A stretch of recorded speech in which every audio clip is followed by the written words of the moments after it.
kootada arrinta la yiraahdo anigu sideedaba waxa ila tahay hadii sharci laga hadlayo sharcigu waxa ugu horeeyo uu adeegayo waxa weeye cadaalad iyo inay sinaansha dhacdo doodaasi waa dood kale fagaarayaal kala tagi doonto laakiin inaan iraahno sharci baan waxaan ku qoraynaa dadka qayb gaar ah koota in loo sameeyo oo la yiraahdo markaan anigu wiil ahay gabarna halkaan ay joogto inagu waa ku heshiin karnaa wax iska weydiin karnaa laakiin inaan iraahdo waxaan anigu helay in la yiraahdo qofka kale oo muwaadinka baa helay taas waa dood sharci oo u baahan maya imaadsi kuma qorna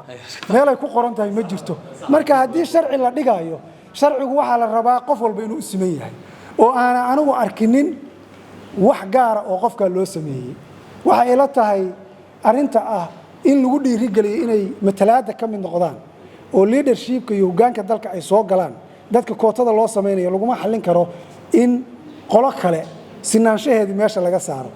sababtoo ah jinsigaas ama noocaas waxay rabtaba ha ahaatee way joogaan waana isdooran karaan haddii wixii la rabo waxa lagu saleeyo doodeeda dib baan u dhigayaa laakiin anigu waxay ila tahay arrintaas waxay u baahan tahay dood intaas ka baahsan